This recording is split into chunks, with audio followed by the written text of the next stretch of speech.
If we had a vaccine that was 90% effective, we only would need to vaccinate about 66% of the population to achieve herd immunity, and that's really feasible. When you get down to a vaccine that's 60% effective, you need to vaccinate 100% of people, and that's not feasible. If we go ahead with the AstraZeneca vaccine, we'll be likely living with the virus for a very long time.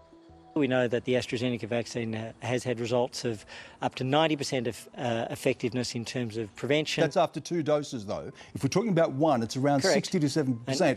And if you're talking about getting enough people vaccinated quickly to get on top of this, surely you have to have one that is more effective immediately, don't you? And a near 100% effectiveness in terms of serious illness. Norman, good to have you with us. I want to go to, first of all, what Paul Kelly, the Chief Medical Officer, has had to say with all of the reporting that's been around today. He acknowledges there's going to be some nervousness, but confidence, he says, is the key. How much confidence do you have in this rollout now, particularly with AstraZeneca?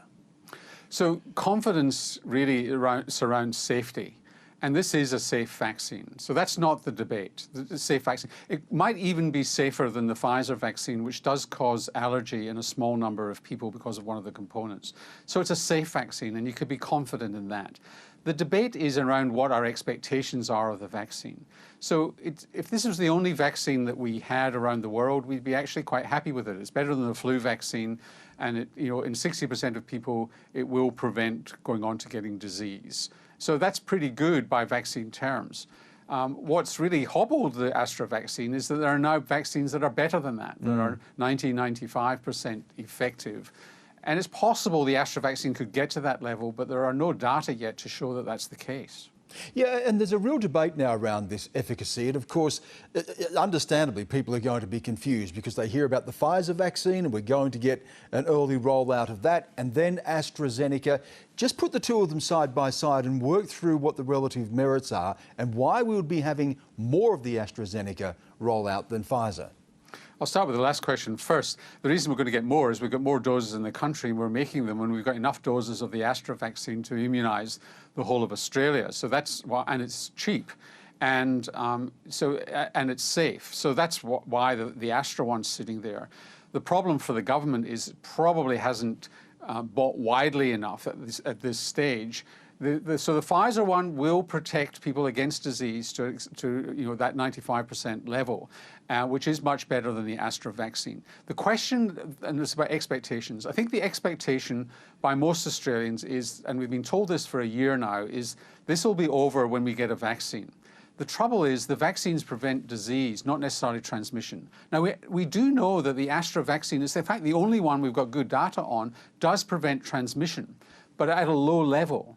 Now, but it makes us confident that the Pfizer and Moderna vaccines will also do it, but at a higher level. So if we want herd immunity, this is a population thing, then we should be going with the Pfizer and Moderna ones. But if the Astra one is all we've got, we will protect people against COVID-19 to a significant extent, but not as much as the Pfizer one.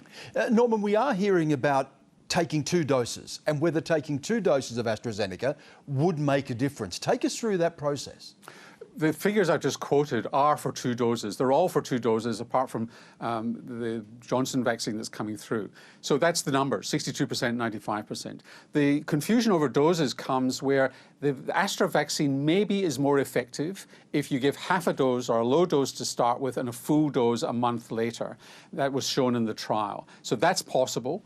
And there's some suggestion that if you separate the doses of the Astra vaccine by 3 months, then you might get 90% effectiveness as well. But 3 months is a problem when you've got new variants of the virus popping up. So effectively, effectively all vaccines at the moment, apart from one, are 2-dose vaccines. And Norman, with some concern that people may be hearing all of this and it may give them a reason to not want to have the vaccine at all, the bottom line here still is that AstraZeneca is safe, AstraZeneca is available, and any vaccine is worth taking. Yes, and if Astra is the only one available to me, I'll line up and have it. Norman, good to have you on the program as usual. Thank you. You're welcome.